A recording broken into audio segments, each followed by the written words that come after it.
right. All right, okay, you're live. One, two, ready? Okay, we're live. All right, Good good evening, everybody. All right, I'd like to call the meeting to order. Roll call, please.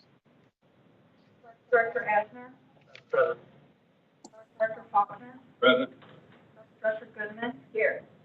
Director Morgan. Here. Director Patrick. Vice President Brown. Here.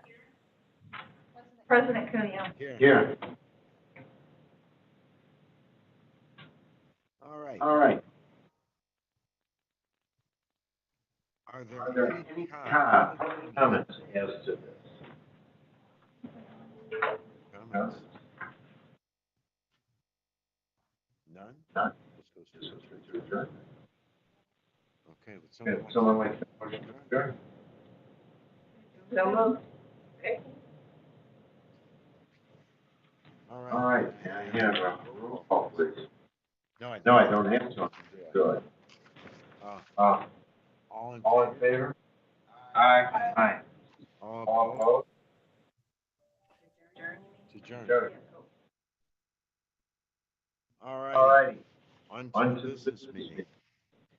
I need to hear, Yeah. call to Call to order. order. Start with Start the with pledge of the pledge of allegiance, please. I I pledge allegiance to the To the flag flag of of the the United States of America. America, to the republic for which it stands, one nation, under God, indivisible, with liberty and justice for all. Good Good evening, evening, everyone. everyone. For For those of you on Zoom, welcome aboard. board. All right, roll call. please, Amy. Director Asner. Director Faulkner. Here. Director Goodman. Here. Director Morgan. Here. Director Patrick. Here. Vice President Brown. Here. President Cuneo. Here. Public comments. Amy, Maybe you said that we have public comments. We do have public comments.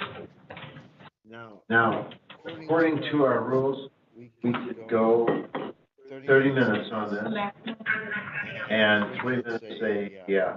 If If you you please, read them in, and I'm guessing we're reading them in the order in which they came. Yes. Thank you.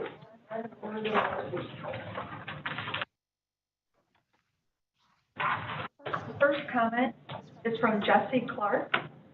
My name is Jesse Clark, and my address is, I won't read that. As an employee of a special school district, I hope you take the same approach for public participation at Board of Education meetings as you do for student participation at SSD schools. I had to submit this comment virtually, since being in a room full of masked and socially distanced people for a few hours per month is too risky.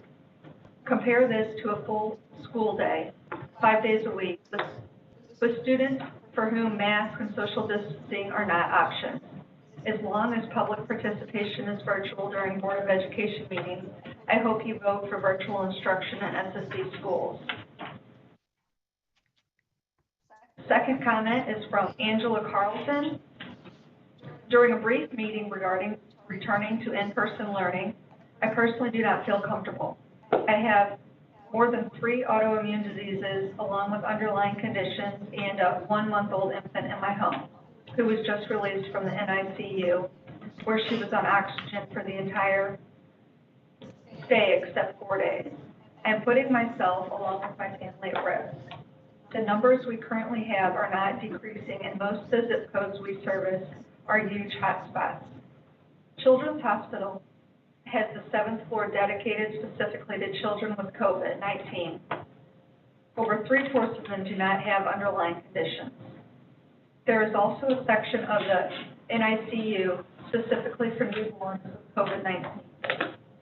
COVID-19 infection is a serious challenge for immune-compromised patients with inflammatory autoimmune systematic diseases due to patients' increased susceptibility to both viral and bacterial infections. There is significantly higher prevalence of definite and highly suspected diagnosis of COVID-19 disease found in patients,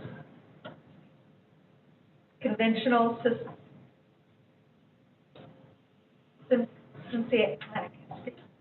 disease-modifying anti-hemorrhagic drug treatment.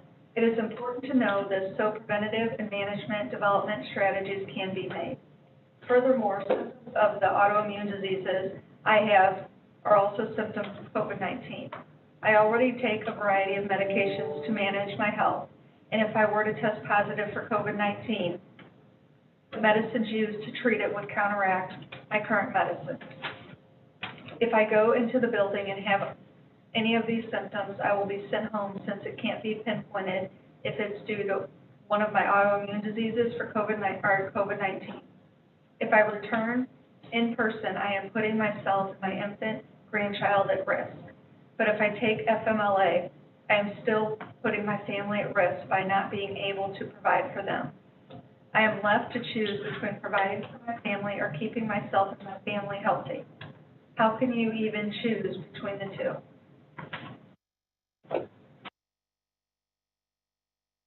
Third comment is from Dawn Lacey. My name is Dawn Lacey, and I am using this opportunity to make my voice heard in regard to students and staff integrating back into school buildings. Like most other staff, I am concerned for the well-being of my students and family during the COVID-19 pandemic. I am a mother, wife, and caregiver to my aging parents and in-laws. Being exposed to COVID-19 is not just dangerous for my loved ones, but is life-threatening due to their serious health conditions. According to the graph listed on usafacts.org, 21,336 confirmed cases were reported in St. Louis County as of September 17th. There is no evidence from this graph to suggest a decline in confirmed cases. At Ackerman, we have a sizable population of students that are medically critical. These students tend to be impacted harder and longer by something as simple as a common cold. Exposure to COVID-19 is exceedingly dangerous for them. Just as we are entering the cold and flu season, many of the symptoms for these illnesses are the same as COVID-19. Coming into a confined space with over 300 people will drastically increase the unnecessary risk of exposure to all viruses. It has been stated many times that the closer people are to each other, the greater the risk of exposure. In states like New York, Missouri, Texas, and Mississippi, teachers have lost their fight with COVID-19. Thousands of children have tested positive since the beginning of the 2020-21 school year. Common sense will tell you all that anyone with asthma, emphysema, or COPD are at the greatest risk of not only the virus and long-term complications, but death. Many of our students and staff have asthma, or a condition that will impact their immune system.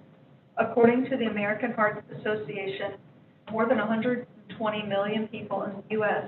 have one or more cardiovascular diseases, which put them at a higher risk for contracting COVID-19 and experiencing complications of the virus.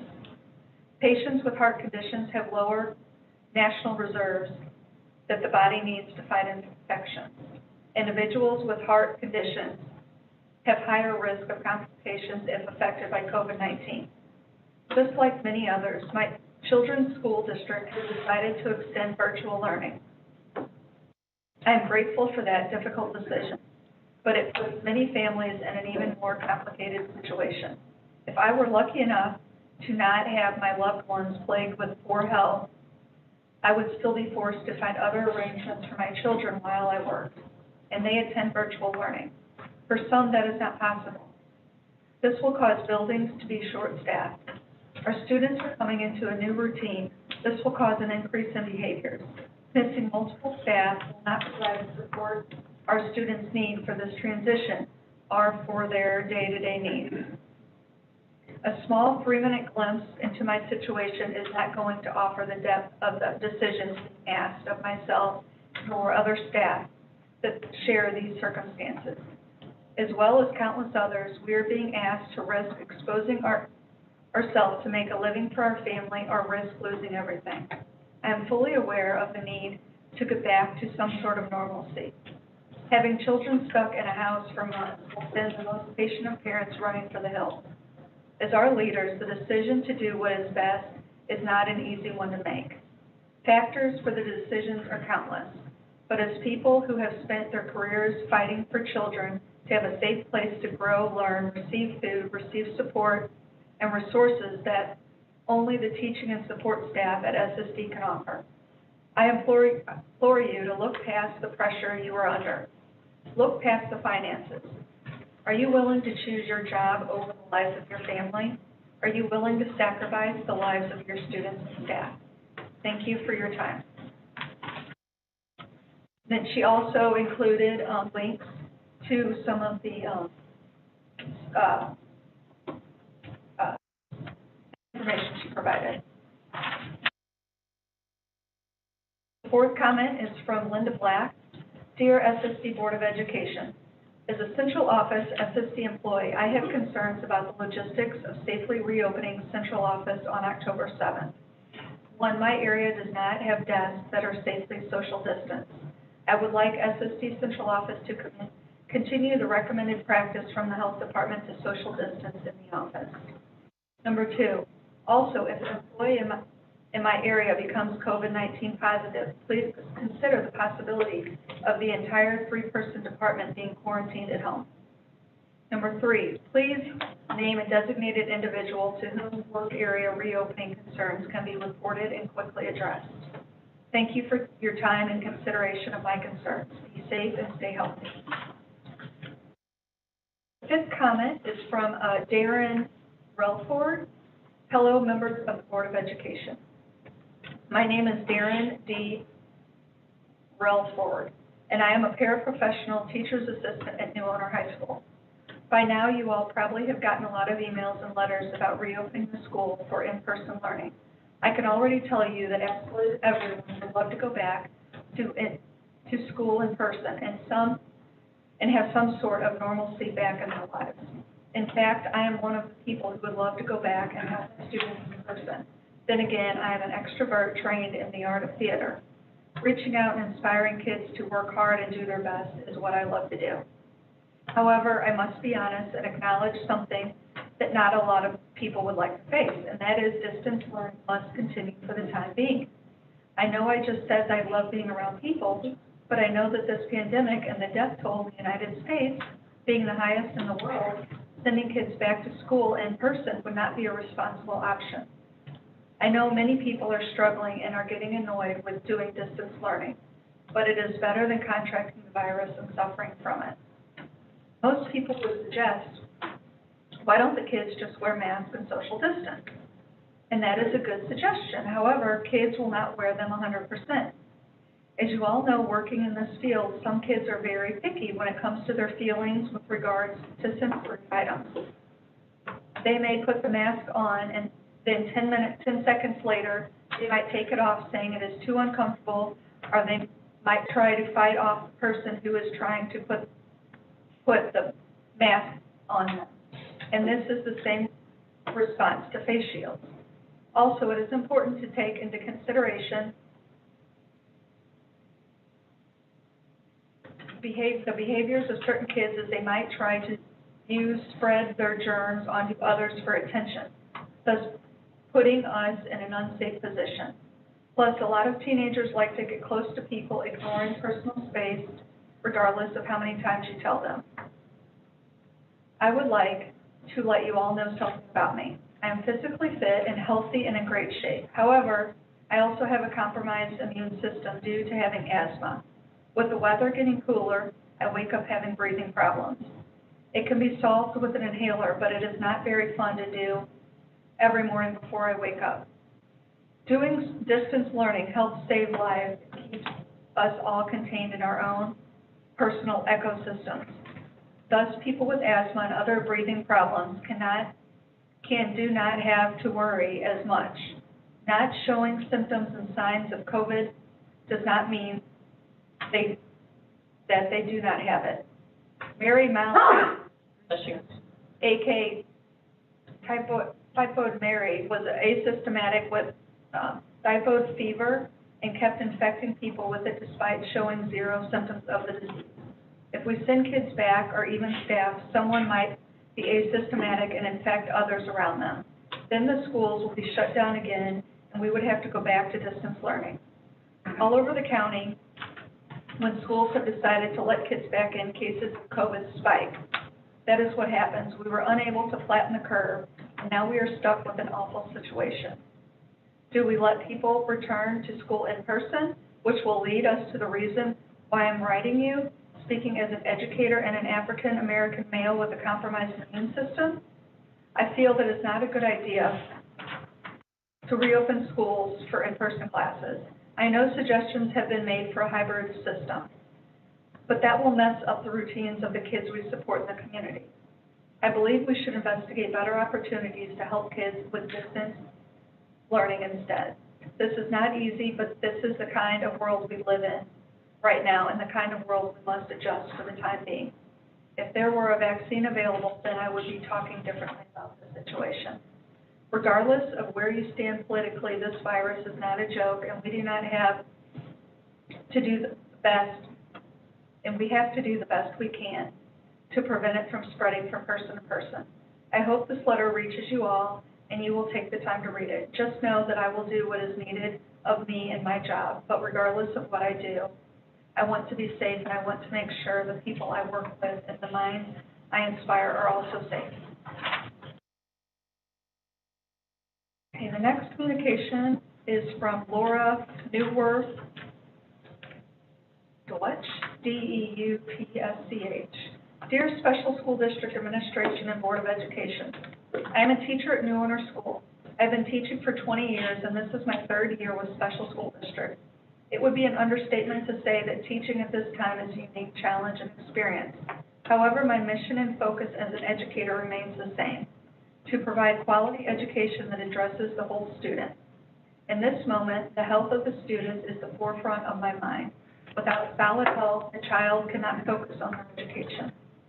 With health embodying one of the lowest necessary levels of the hierarchy of well-being, we must remain in a virtual setting to ensure students and SSD continue to have access to learning.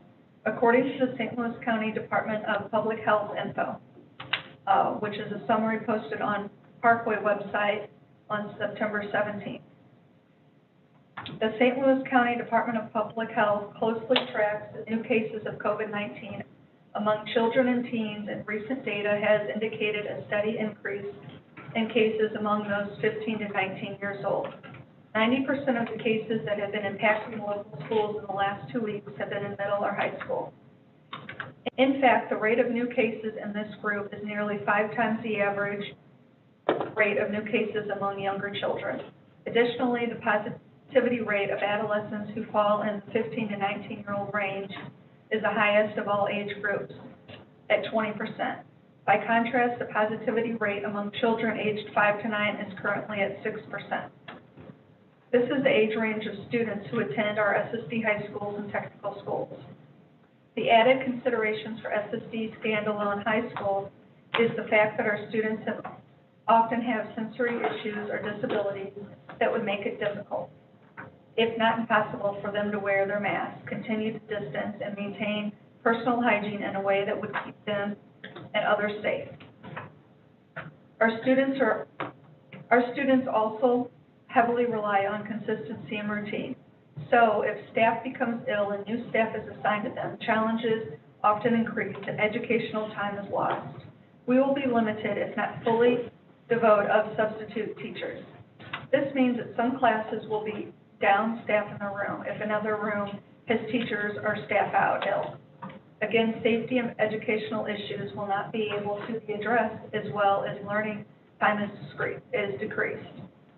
Inconsistency of in-school versus distance learning is a serious concern. If a class needs to be sent home to quarantine, those students now have to find a way to settle back into a new routine to learn at home, and that is extremely difficult for our students. The same issue holds true for hybrid methods of schooling. When students are learning at school some days and not others, It will make it very difficult to keep a consistent routine and have students be able to focus on lessons in the two different spaces. I know there have been thoughts of requiring staff to return to the building. I do not understand the thought behind this. Again, our best bet to get community numbers down is to distance and travel as little as possible. Even with us in our own rooms working, we will be sharing bathrooms, workrooms, copy room, mail room, and possibly other locations within the building. The more people in the building, the more exposure this is for each staff member.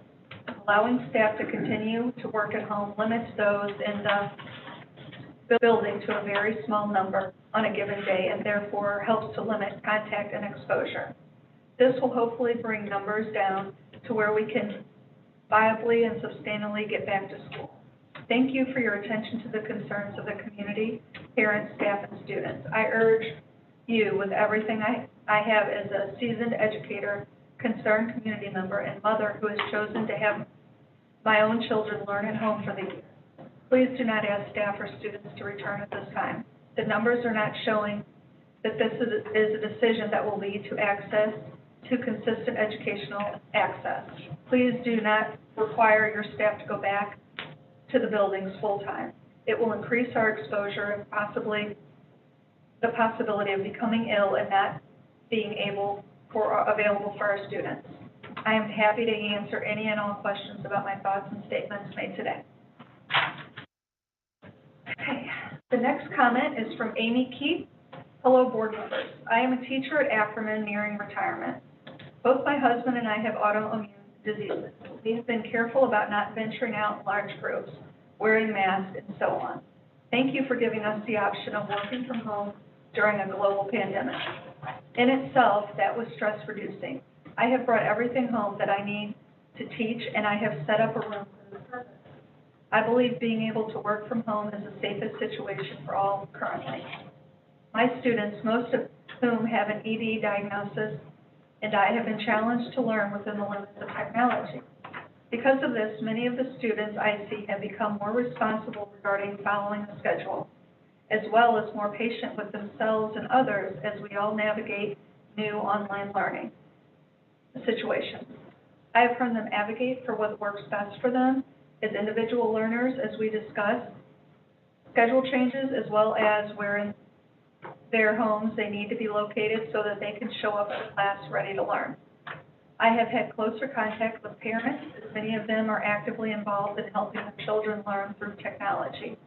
Virtual learning does have its challenges, yet I see the benefits in students, teachers, and parents who have come together and become more thoughtful, responsible, and purposeful in pursuing public education.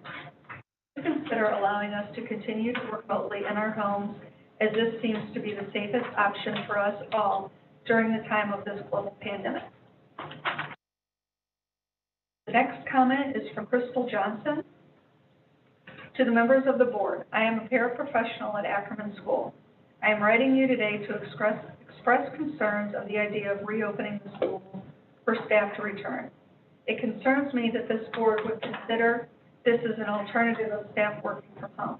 I am not only an employee, but I am also a parent of a child just starting her elementary education. My daughter's school district has decided back in August to be virtual until at least the first quarter. She is in school 5 days a week and needs help throughout the day to navigate her Chromebook and help when computer issues arise. If staff would require to go back to the building, this would mean I would have to take my daughter to daycare, which raises her risk and ours of getting and spreading COVID-19 and also negatively impacting her education. Another concern, I'm not understanding the valid necessity for staff to return to the building if the students are staying virtual. This means we would still be Zooming with students, but now all together, which increases our risk of spreading, contracting COVID. What difference does it make if we are Zooming from our houses versus Zooming from our classroom? The quality of instruction, our staff expectations, and our resources would be the exact same for students. What benefit does this have for the staff or the quality of instruction to all be in the building? I also believe that the internet server at the buildings would not be able to handle the increase in demand and would become overloaded which would negatively affect the quality of instruction. As of today, KMOV stated the Missouri Department of Health and Senior Services reported the sixth straight day of 1,000 COVID hospitalizations compared to only 2 in August. The STL area accounts for 41% of the COVID cases and 67% of the COVID deaths for the state. This is all before the other STL area school districts who have decided to go back in person teaching have returned. I firmly believe we will have a huge spike in cases all over the region after the first week or so. I hope this board will decide what is best for the staff and the students. Okay, the next comment is from Holly Staley. Dr. Cuneo, this letter is to help the SSD Board of Education better understand how distance learning is impacting my son Joshua, who is participating in the VSP program with Kim Jettingmeyer at Ancient Group. Kim and her team have done an outstanding job keeping everyone engaged and busy during the virtual learning. However, virtual learning is perhaps the worst choice for my son, who has an intellectual disability and who struggles to stay on task in the real world, much less the Zoom world. I believe this is best illustrated in an article written by Dr. John Constantino at Washington University and is paraphrased below. The discrepancy in delivery of a free and appropriate public education is pronounced between what is available to typically developing children compared with those requiring special education. Special education for use with intellectual and developmental disabilities often requires sustained physical contact and redirection, enhanced teacher-to-student ratios, and personal prompting and close attention to the motivational structure of the environment. These educational considerations extend broadly to job training programs, supported employment for adults with developmental disabilities, and all elements of assistance that are required to sustain the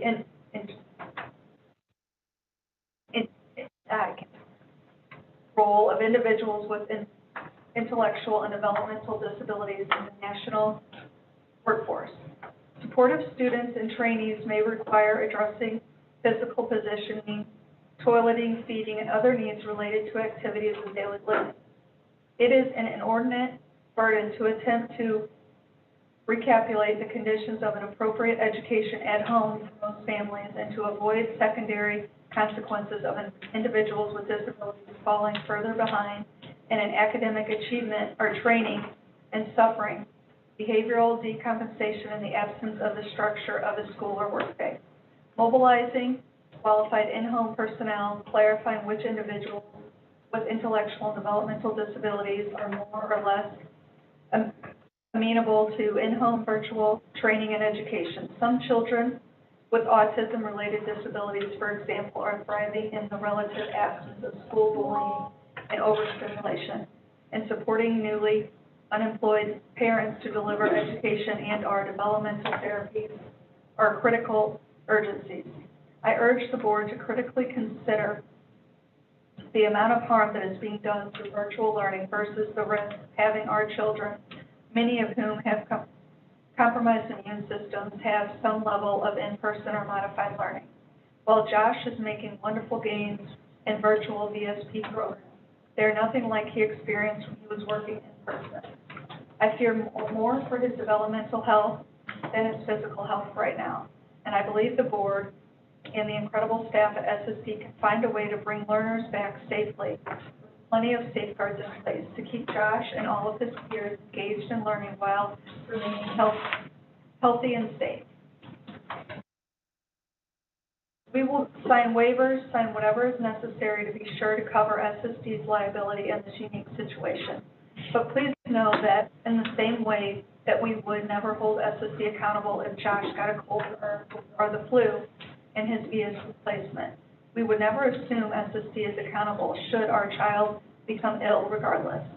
He needs to be back at work with his peers, and he needs to continue to benefit from the amazing services provided by Kim and the staff at Accent Group.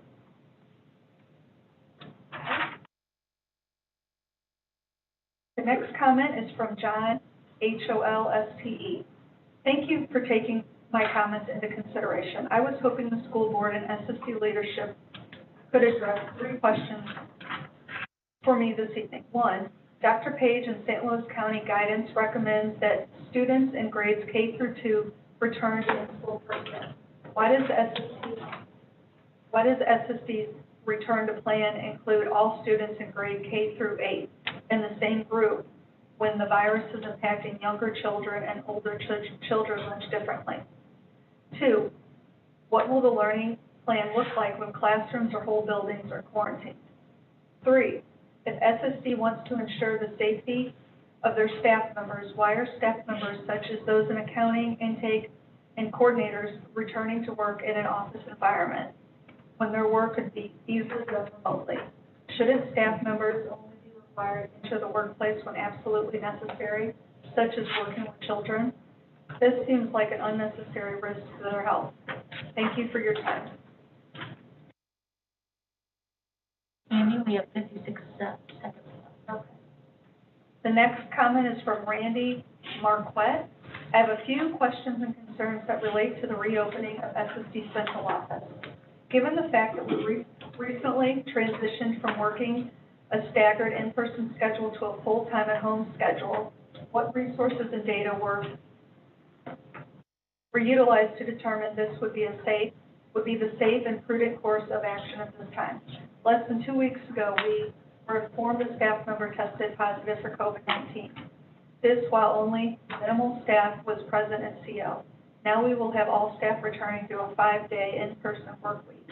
Why wouldn't the previous staggered schedule work? Again, considering we are now heading into the regular influenza season. Previously, when we returned to a staggered in-person schedule, it stated that masks were mandatory to be worn at all times inside the building, exceptions being private offices with a closed door. In order to provide maximum staff safety, what safeguards are being implemented to ensure that is strictly enforced? Okay, and that's all time we have. Okay, now Amy, the rest of those comments will though be included in the public record, correct? Even if they were not read? I believe they are not. They are not. Not if they're not. Okay. All right. Thank you. All right, would someone like to make a motion to approve the agenda tonight? So moved. Second. All in favor? Aye. All opposed? Motion carries. Superintendent's report. All right, we have a couple reports that we're going to be providing to the board tonight. We have our first one that is coming up. We have the SSD schools and the technical school updates and reentry plan. We have Dr. Kelly Grigsby and Kevin Anders who will be presenting, and along with Amy Schechter, our Chief Human Resource Officer. These are going to be ongoing discussions. I just want our board to know that we are wanting to make sure that we're providing the board with information to be able to have discussions around the current status right now with our students. These are discussions that we have told our staff that we were going to be having tonight so that people are aware of what the plans are, so that people are not taken off guard when we do decide. But we are emphasizing that this is information for you, that you have the time and opportunity to discuss and ask questions so that we're all informed on the current status and what are some of the plans to look for when we start to do reopen, when that decision is made. Thank you. Kevin? All right. So President Cuneo, Vice President Brown, Board of Directors, and Dr. Keenan. My name is Kevin Andert, Executive Director of Career and Technical Education and College and Career Readiness, and myself along with Dr. Grigsby and Ms. Schechter will be presenting on really the reentry updates for the district. Next slide. So a quick overview of what we're going to be talking about. We're going to be discussing some of the priorities and challenges that go along with reentry for our buildings. We're going to be talking specifically about SSD schools and participation data and family feedback that we've gained over the last week, or last 2 weeks, as well as proposed reopening plan for SSD schools. Then we're going to cover the same information for the technical high schools, so talking about participation data, family feedback, and the proposed reopening plan. Then move on to central office and the Learning Center for SSD and the return to work plans, and then have some time at the end for questions. Next slide. So in talking about our priorities for reopening, first and foremost is student safety. We want to make sure that we have the safeguards in place to ensure that if we have students return to in-person instruction, we have the ability to keep them safe while they're with us throughout the school day. One important note is that we are looking at the data, looking at the different populations that we serve, looking at elementary versus high school, and Kelly's going to talk about that a little bit more here in a moment. Staff safety is our second major priority, making sure that if we are opening our buildings to staff, that we have the processes, the protocols, and the personal protective equipment necessary to keep our staff safe while they're in our buildings working with students. Third, creating an opportunity for in-person instruction, recognizing that in-person instruction really is the optimal delivery method for many of the students that we serve. Fourth, we want to make sure that we've got family choice, that we're getting family voice in the process, and we're not telling families this is a one-size-fits-all solution for all families, recognizing that there is variation, so giving families voice in what model of what delivery method they would like for their student. And then last but not least is equity, ensuring that students get what they need to be successful in their education. Good evening, I'm Kelly Grigsby, Executive Director of Schools and Programs. I'll be reading a little more tonight than I typically do because we've gotten a lot of feedback over the last couple weeks that we want to include in our presentation. I'm going to go over the logistical challenges of reopening first, beginning with updating reentry plans. So the guidance has changed from St. Louis County and from the CDC. We'll need to incorporate that into our reentry plans. That includes a mask mandate for students or for children 2 and above, but it is somewhat dependent on student disability, that we will have to take that into consideration. Also securing and making sure we have adequate PPE for our staff, given the high level of one-on-one and physical prompting and also crisis intervention in our schools. Also social distancing. It's very difficult to social distance in our schools with the level of needs of our students. We're also working on preparing educational videos for students and families, how to wear a mask, how it might look a little different in school, what might happen when you board the bus with regards to temperature checks, et cetera. And then when it comes to reopening, logistical challenges regarding staff. So making sure that we're providing adequate notice for staff to return in person. They need to make plans for childcare, also for planning for coverage at home. Preparing for staff coverages due to leaves. We've been doing some informal inquiries with our staff to determine how many might end up taking leaves or separating from the district if we decide to return, and that number right now is around 10% of our staff. So this is definitely something that we need to consider. We have staff that are high risk in high risk categories, as you heard during the public comments. We also have staff that have families that are high risk living in their homes. We have a concern with lack of substitutes, so we have been inquiring with our subs to see if they will return, and many of them are opting not to return at this time, so we need to be aware of that with regards to student and staff safety and covering classrooms. We have to consider also that we were on a hiring freeze for a period of time, and we have vacancies in our schools. Without leaves, we have approximately 30 paraprofessional vacancies in our SSD schools at this time.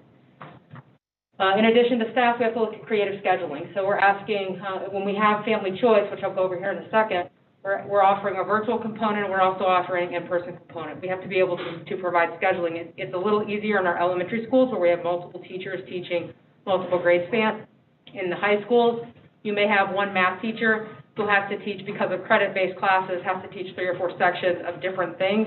So how do we provide virtual instruction at the same time providing in-person instruction so students can earn their credits? So we'll need some time to make sure that we're providing creativity in our scheduling and not overburdening our staff. Transportation and meal service, we'll take a little bit of time for that. And then preparing buildings to return. Do we have custodial staff hired? Are we staffed to make sure that we're implementing COVID sanitation procedures? And then finally, minimally, we're looking at an estimated turnaround time of about 4 weeks to be able to get all that in place. Next slide. I want to give you an update currently on where we are with regards to student engagement in our SSD schools. For the last couple of weeks, we have remained relatively flat. 94% of our students, so 634 out of the 795 students we have available, working with us are engaged in at least one learning activity. So they're engaging with us, and 67% are engaging at least 80% of their distance learning plan. And that's remained relatively flat, and the data looks significantly better. We did factor in those couple of categories that you asked us to with the last data, which was factoring in the number of students who families we had not heard from, also the number of families that had opted out of distance learning or paper and pencil, and then the ones who have opted for paper and pencil tasks. And I believe that data was provided to you guys.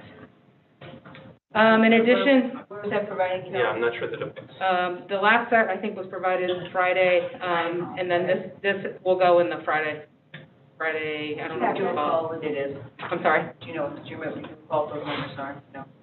Oh, yeah, I have the numbers, I have the numbers here. Do you want me to read them? Please. For week 3, we had total enrollment of 795 students. Number of students who we were not able to contact family-wise were 35. The number that opted out were 14. Opting for paper and pencil tasks only, 71. We had a percentage completing at least one learning activity, 94%, which was 634 of our students. Percentage completing 80% was 470 students, which was 66%. For this past week, 793 students were enrolled. 21 we were not able to get a response from, so that's going down.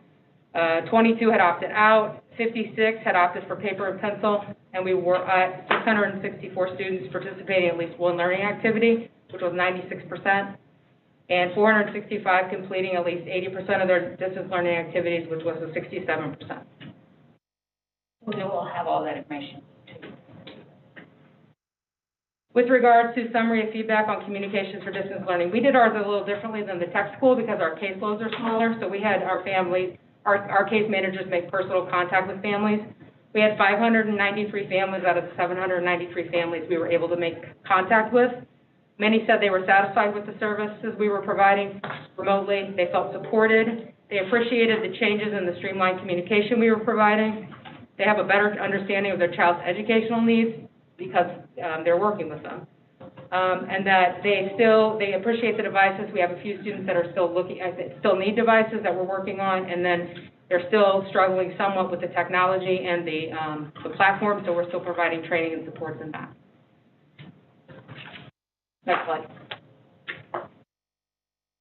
As part of that conversation on how's it going, we also inquired with regards to if you had to decide today, and this was before we added in a hybrid option. If you had to decide, how are you feeling about this? If you had to decide today, would you want to remain virtual? Would you want to do virtual with in-person related services, or return to in-person learning 100%? So out of 793 students enrolled, we were able to speak with 593 families. 355, which is 60%, preferred face-to-face instruction. 237, which is 40%, preferred virtual.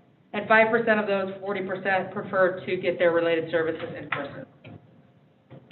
Again, this was the informal results without the phased reentry option. So only 5% of the 40%? Yeah. I'm surprised. Only 5% of the 40% were interested in in-person related services. Do we have a number of hours that are provided to our students today? With regards to instruction or with regards to related services? Either. It's very much dependent on their IEPs, so we're providing comparable services with regards to related services. How about Instruction, we're providing at least 3 virtual sessions a week per content area or unit, and then we're providing individual activities, and then also office hours. So it varies anywhere from maybe 3 hours a day to 5, depending on the extensive needs of the student and then the schedule and age. Okay, reopening recommendations. Remain virtual until the data supports a return to in-person learning. A lot of the staff feedback we've gotten is questions around what data we're using as a board and as a district to make decisions on when it's safe to return. Prior to reopening, with students, it would be preferable for us to provide all staff with at least 2 weeks' notice so that they can make arrangements in their home experience. We would need, I also recommend that we look at differentiating timeline in phase reentry due to health department data. So we have higher numbers of transmission in our 15 to 19-year-olds, so we would consider opening our elementary schools, possibly earlier than our high schools, and I've listed the schools out here. So our elementary would include Ackerman, Litzinger, and the elementary portion of Southview, and the high schools would be Northview, New Owner, Southview, high schools, Bridges, and VSP. In addition, we could look at zip code data to determine if we need to look at maybe opening one set of schools, but not another set based on transmission rates with regards to zip codes, so differentiating in that way. Next slide. Kelly, can you answer the question, why wouldn't you just consider like a K2 option or K3 option? Well, there's a couple reasons for that. We are, with a hybrid model, we're able to cut our numbers in half and make our numbers smaller, in addition to the fact that we have a lot of families opting for virtual. But in our schools, we're not traditional. It's not like we have just kindergarten classrooms or just first grade classrooms or just second grade classrooms. We typically have grade span classrooms. So we may have a K1 classroom, we may have a K3 classroom. It depends on needs, necessities, and student disabilities with regards to what supports they need. So it's very difficult to say we're only going to open to K2 instead of saying we might open our entire K8, but provide a hybrid option, which cuts down on the numbers, and also with families opting for distance learning, it cuts down even further. Does that answer that question? Okay. So we're looking at the possibility of a phased reopening plan when we're safe and ready to reopen schools. Begin with elementary schools, which is what I just talked about. Then move to high schools, consider zip code data. Phase 1 would be family choice. And then the choices would be 2 days per week in person or 100% remote with an option for in-person related services. And how that would be structured would be students in Group A would come on Mondays and Tuesdays, the entire school would be virtual on Wednesdays, and Group B would come on Thursdays and Fridays. Phase 2 option would also contain a family choice option. It would be 5 days a week in person with 100% remote for those who have selected that, families that have selected that. So ideally, we would remain remotely until it's safe, move to a phase 1, and then into a phase 3, or into phase 2. Phase 3 would be back in session with no family choice. How does that work with the teachers? For example, Oine County. So he's 100% virtual now. If when we're all healthy, when everything's healthy, we can go back. Would his teacher, how would that work? Would he have the same teacher, virtual and in person? We are exploring several options. I can't commit to that to you tonight. I'm not going to tell you that that's going to be the case. We may have to do some schedule changes. We may have to do some teacher changes. We're going to have to get creative. We thought about doing some partnering, not to get too technical, but partnering. So teacher A, teacher B would partner. One teacher may handle all of the students coming in person. The other may handle all the remote responsibilities. So we've implored our principals as they're thinking about this to get creative in that, but also to consider student relationships, family relationships, familiarity, and such. But we're going to have to get creative. There's no doubt about that. Okay. Thank you. Tom.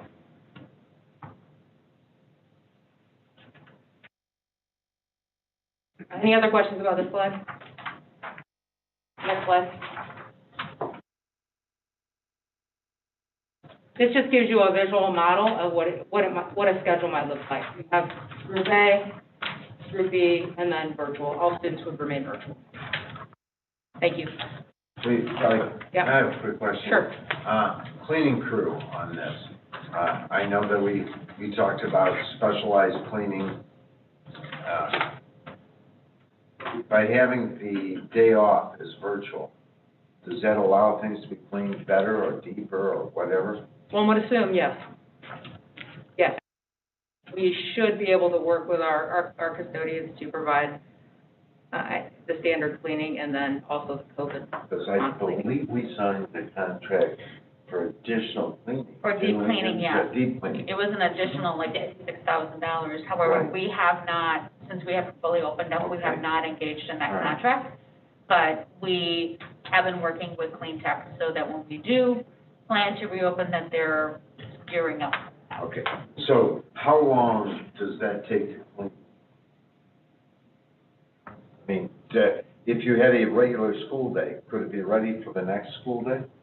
Yes, they said that they were able to do that if they do the night cleaning. Like, for instance, here at the central office, we did close a little bit earlier, so that they could offer for deep cleaning, but they're able to manage with the amount of, with the crew. They were gonna have to add in additional people to the cleaning crews to make sure that they're ensuring that they're cleaning everything thoroughly. I've got a comment for her, but I've got a question based upon the deep cleaning. You mentioned earlier about the reopening opportunities, and you mentioned about zip codes. Do you believe that possibly, if you look at the age groups of the individuals that you say that we had some of the recurring problems with, all of those folks, I think you said 15 through a certain group, all of those kids are puberty. And therein, just like with college campuses, do you expect the kids at that age to practice social distancing? You came from another planet, probably. As it pertains to the question that I'm asking, when it comes to deep cleaning, is that, as I understand, bathrooms have to be cleaned, for example, every 2 hours. Does that mean that there's our regular janitorial services and them all in the building for that particular period of time, that those kinds of consistencies, or is it we don't have as many janitors anymore, we had to reduce our amount of personnel in that department? No, we didn't have to reduce them. During the day, that's just an expectation of the cleaning, especially when people are around, that 2-hour window of when the bathrooms need to be cleaned are met. And then what it means is that we put extra staff on at night to make up for some of the areas that might not have been cleaned that day. So we're gearing up with Clean Tech right now to revamp as we go into the opening of schools. So their fee is on top of what we are paying for maintenance and janitors currently? The extra cleaning in the evening, yes, because they're gonna hire more people. It was $56,000 additional per month, correct? Yes. Per month. Okay. I had another question also. Sorry, coming back to the attendance data that we had. And I did find the information that you passed along to us during the Friday meeting. But I had some question about the data, especially with the partner schools.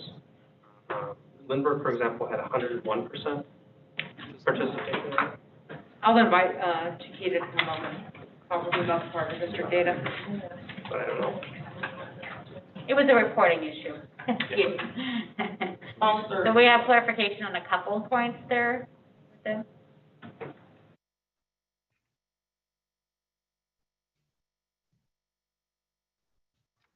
Good evening. Microphone. So there were a few discrepancies that we did identify as we collected data from the partner school districts, more so with regards to the questions that we provided to our case managers, which kind of caused some confusion. And as a result of us reviewing those data points, we did make adjustments to ensure that moving forward, we will be able to ensure that there's accurate data. So can you explain the 101%? So basically, the two questions that are asked, how many students are participating in virtual instruction, is the first question. And so they would respond to that question, but then the second question was, how many are participating at 80% or higher? And I think it caused confusion. And so as they responded to those questions, the calculations were off. And so we're pulling that information, and we will provide you with the accurate information in the next report. And can we have that expressed in more than one way? In other words, not just percentages, but actual raw numbers as well? Yeah, sure. Yeah. Any other questions? Yeah, and especially if the denominators change over the course. Oh, of course. Sure. Could you please account for that as well? Specifically, that would be helpful to understand that too. Thank you. So continuing with the presentation, moving on to the reopening plan for the tech schools. And so, you want to go to the next slide, Mike? All right, so student participation data for week 4.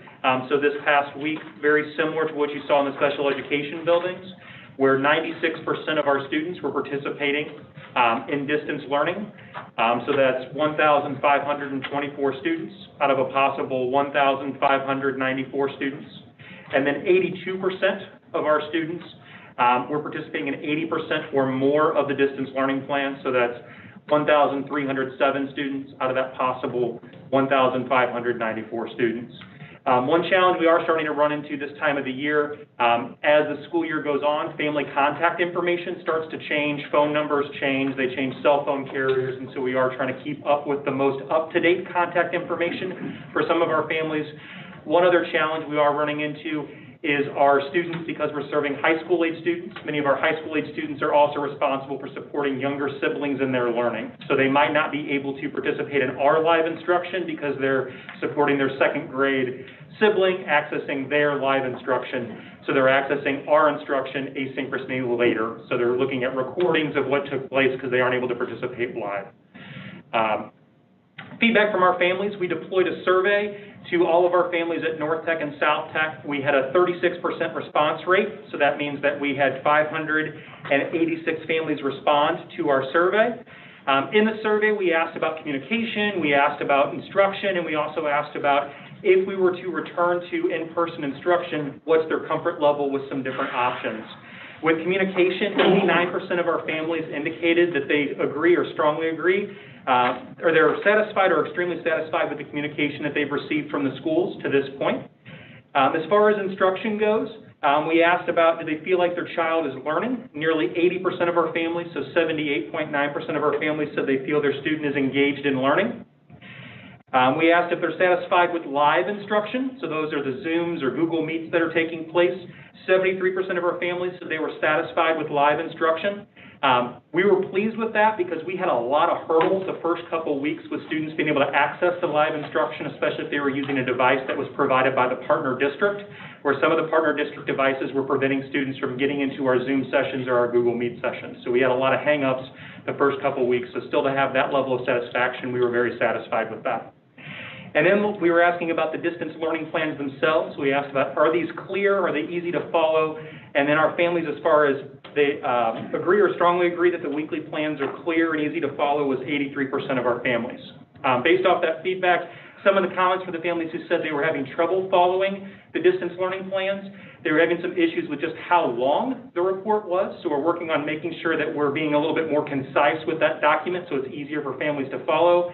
The other group that was having some issues were those full-day families at North Tech, because they were getting one distance learning plan from each of their teachers. So if you're a student who has 7 classes, that's 7 distance learning plans, and that's just a lot for the student and the family to manage.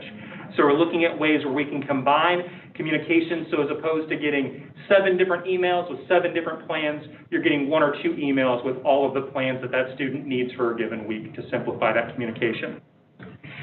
When we asked about delivery method preference, there was very much a difference between the feedback we were getting in the north region of St. Louis County and the south and west region of St. Louis County. So we presented 3 options to families. Option 1 was remain remote, so remain with virtual instruction. Option 2 was return to 1 to 2 days of in-person instruction.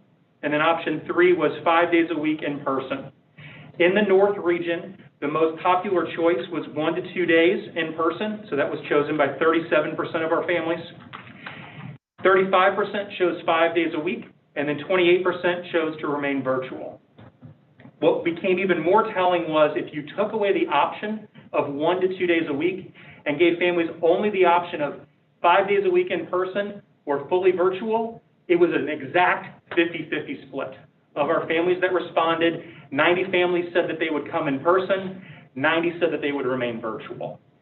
So our families showed that they were comfortable coming in 1 to 2 days a week. They were not comfortable coming in 5 days a week to full classrooms of students.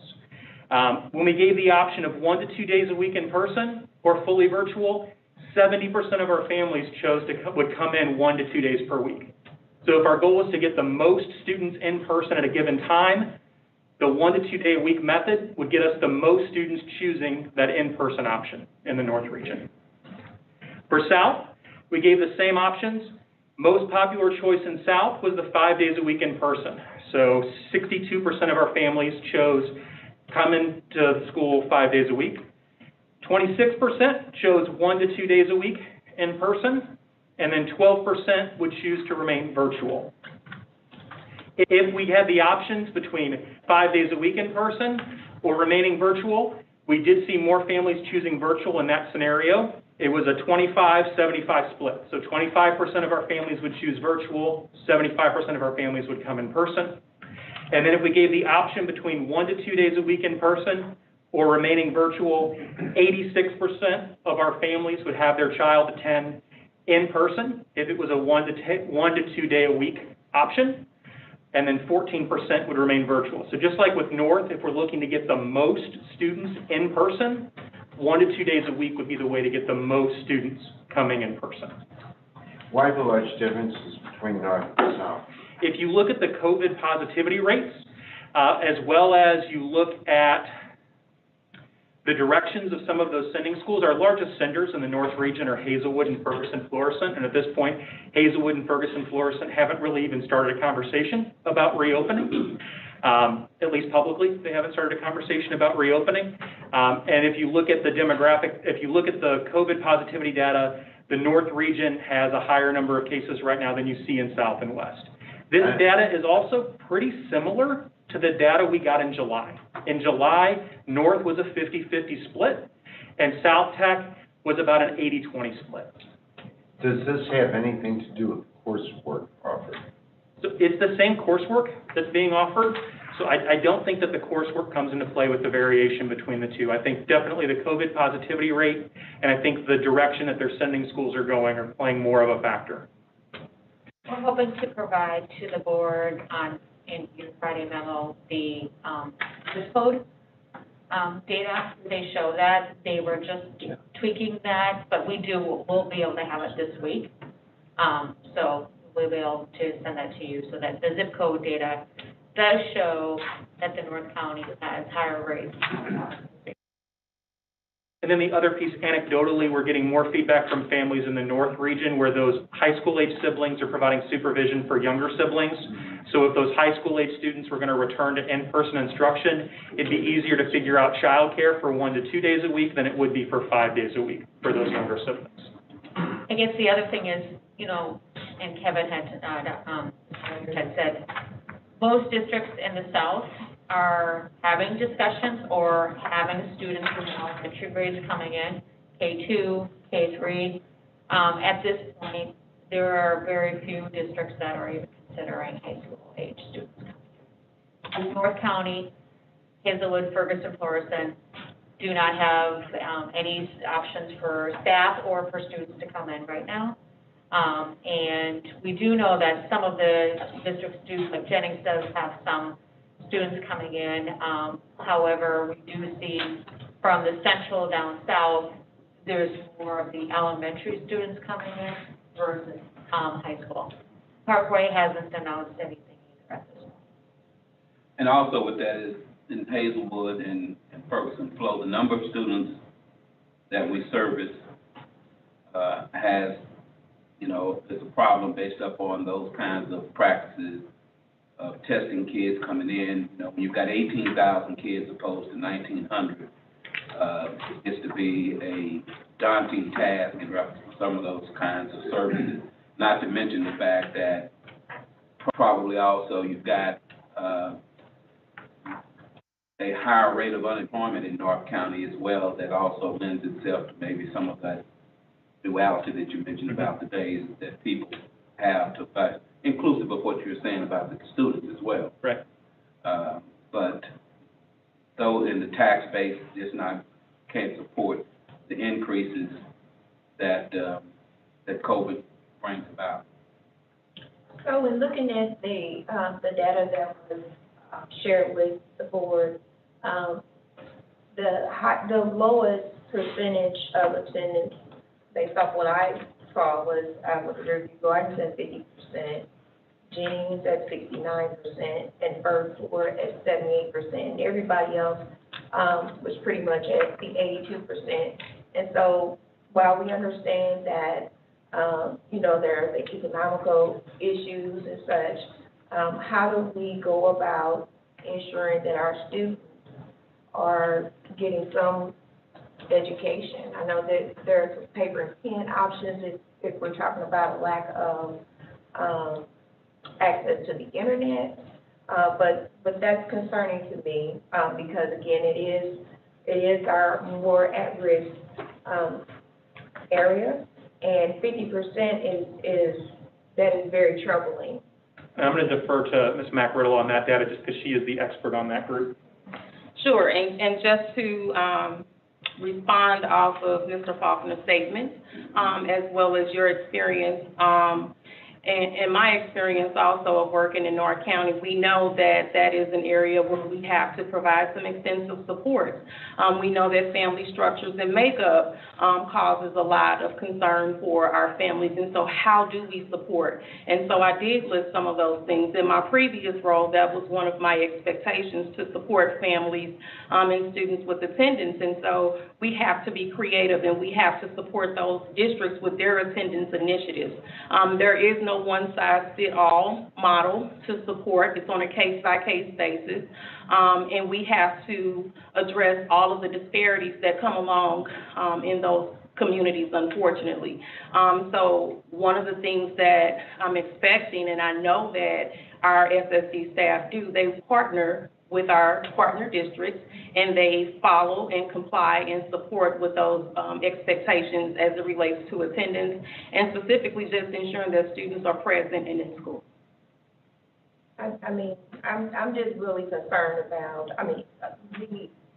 the whole United States has this issue and such, but, you know, when we look at equity and diversity, you know, this is the part of the pie that always seems to have.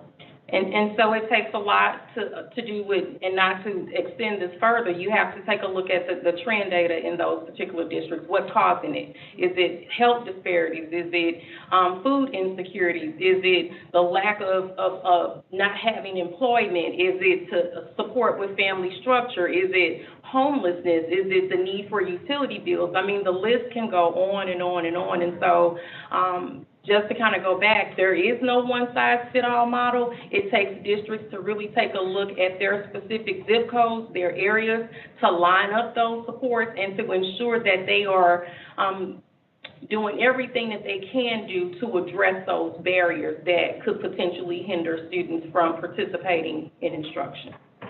You got a lot of work to do. Understood. Thank you. So moving on to the next slide, which is talking about some unique challenges as far as reopening career and technical education. So in Dr. Grigsby's part of the presentation, she talks about how they have multiple teachers in grade spans, and you could possibly have a virtual teacher and then helping those students, an in-person teacher. A unique challenge that we have in career and technical education is many of our programs only have one teacher in the building. So in some cases, we only have one in the district. At North Tech, we have one diesel instructor, and that's the only diesel instructor at special school districts. So if we're providing in-person instruction and we're providing virtual instruction, that's the one person we have to do that. So if we looked at doing a delivery model of 5 days a week, where they're supporting 5 days a week in person, but also supporting the option of 5 days a week virtual, that one person would have to figure out how to support those two different groups of students. And then that's why that second bullet is huge. Our students are working in real-world shops, working in very potentially dangerous situations if they're not closely supervised. So if that instructor is trying to support virtual students with accessing a Zoom lesson or answering questions on the phone, then they're not properly supervising the students who are working in a potentially dangerous setting. So we need to have a model that allows our staff to support virtual students, but at the same time maintain the safety of the students who are there in front of them. And not overwhelm our staff with trying to double the number of courses that they're teaching, because we don't have an easy way to divide the workload when you only have one teacher in the content area. Another unique challenge that we have is there is a lot of shared equipment.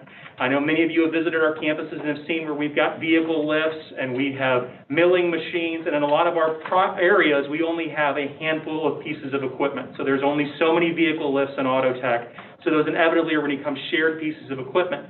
And when we're working in specific processes, where we need multiple students to see and then do, they're working on that same equipment, and maintaining social distancing can be challenging in those settings because we do need them all close together to be able to see that process or participate in that activity or process, which is a little bit unique in career and technical education. Let's jump to the next slide.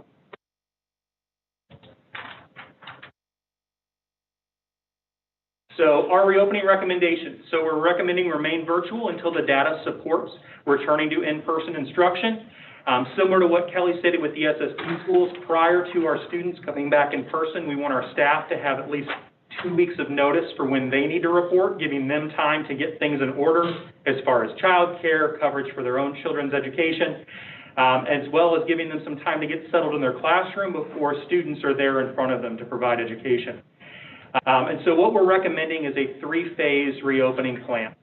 So on the next slide, you're going to see phase 1 is family choice, which is students coming in 1 day per week, and then having the option of fully remote. So if you do not want to send your child in 1 day a week, then they would remain fully remote. Phase 2, we continue with family choice. Students would have the option of coming in 2 days a week or remaining fully remote. Then the third phase would be fully in person. So at that point, we're no longer offering that balance. As I mentioned earlier, it would be extremely difficult for our teachers to support a virtual option while they have students in front of them 5 days a week. So when we get to the point of being 5 days a week in person, we'd no longer be able to offer a virtual option for those students. At some point, especially in the career tech, they have to pass end of the year exams, correct? Yeah, they're industry recognized credential tests, yes. I'd be real interested in the differences between your phases. Yep, and I'm going to talk about that in just a moment of how that's going to fit into credentialing. Okay. Yeah. So actually, if you can jump to the next slide, Mark. Within phase 1, so phase 1 would be 1 day a week in person. So the way the structure would be, students would be following the same distance learning plan structure that we're doing right now. So 5 assignments per week, 3 live sessions that are being done virtually through Google Meets or Zoom, and then the teacher would have office hours daily. This is a sample week below. Those students who are coming in person, so Group A would be coming in on Tuesday, Group B would be coming in on Thursday. When they're coming in, they would only be coming in for practical application, because all of that theory, all that classroom work is still being done virtually the other days of the week. So when those students walk in the door on Tuesday or Thursday, that's 2.5 hours of practical application. Or as our teachers would say, we're going to spend 2.5 hours in shop, is what they're going to do. They're not going to be in the classroom. They're going to move directly to the shop because they've already done that classroom component virtually prior to the student arriving. And so that'll give them, really maximize that time, where in a typical day, we're going to spend some time in the classroom, we're going to spend some time in the shop, then we're going to go back to the classroom and debrief. Instead, that debriefing is going to happen the next day virtually. The prep beforehand is going to happen virtually before they get there. So it's really allows us to maximize that time while they are with us to cover those skills that can't be taught virtually. When you move into phase 2, so phase 2 is very similar to phase 1. Phase 2 is 2 days per week in person, or the option of fully remote. We're still following the distance learning plan structure with 5 assignments per week, 3 sessions per week, and office hours daily. And then full class live instruction is going to be on Wednesdays. So whether you're virtual or you're in person, everybody's going to be in class together in the middle of the week. So if you go to the next slide, that'll give you kind of the visual of what this plan looks like. So Group A would be coming in person on Mondays and Tuesdays, and they would be getting virtual instruction Wednesday, Thursday, Friday. Group B would be in person on Thursdays and Fridays. Everybody would be getting virtual instruction together as a class on Wednesday. And if you look at the bottom, the virtual group, so they're doing virtual assignments, they've got that live class together, and then Thursday and Friday, they're watching a recording of what took place for the students who were in person on Monday and Tuesday. So they're not missing out necessarily on what took place in person. They're able to experience it to the extent that we can with them remaining remote. It also decreases the pressure on our teachers to try and provide live instruction for them on those days. So they're still getting 3 days of live instruction. Just 2 of those days of live are recorded live lessons, is what they'd be accessing. So that would help them stay up to date with what their peers who are coming in person are doing. They're just not necessarily going to get that practical application, but they're going to get to see what was taking place. And then if you move to phase 3, so phase 3 is fully in person. Students attend 5 days a week in person. We no longer offer a virtual option at this point, so if a student or family indicates that they really want to remain virtual, then we would work with the sending school to coordinate electives for them at the sending school where they'd be able to attend virtually. All right, that's about it, Amy. Good evening, Amy Schechter, Chief Human Resources Officer. I'm going to talk now to kind of wrap up this presentation about Central Office and Learning Center staff returning to work. I guess probably one of the first questions everyone asks is why do we need them to come back to work? And I think as everyone's talked tonight in their presentations about what needs to happen in order to get ready or to maintain what we're doing is that we need to have an active, engaged, and fully supportive Central Office and Learning Center. We're the core of the district. The individuals that work in this building and at the Learning Center, we're the people behind the curtain. We make sure everything happens and that all the support gets to the staff that they need it. As Dr. Keenan has mentioned a couple times this evening, and as you're aware of the districts that you represent, many of our partner districts have students attending school. And those that do are expanding that, and those that don't are bringing that in, especially in those elementary grades. And they're also looking at longer-term plans of those secondary grades. As we're quickly approaching that second quarter, many of them have set goals to get fully back to work, get students back to school in that second quarter. So when we have students in school, we have students that are accessing transportation, and we need secretaries here in the building that can help facilitate those questions and concerns with transportation. You know, we're looking at Alan Wheat and his team of school psychologists have started doing more of the evaluations and the assessments of students. We have 37 active sites that all day, every day are processing students to be evaluated, to be tested. So we have, for the first time in months and months, a ton of paperwork and new referrals coming in through our student records and our intake department. You know, our technology staff are doing things we've never asked them to do before. We're actually supporting families and students with being able to log in. Doug Austin and his team have an all-hands-on-deck approach here at Central Office. Everybody answers the phone and talks to a parent. So what we're doing is, yes, we're getting by with the limited number of staff that we have. Many of the staff that are working at home haven't had as big a workload as we're about to gear up to have.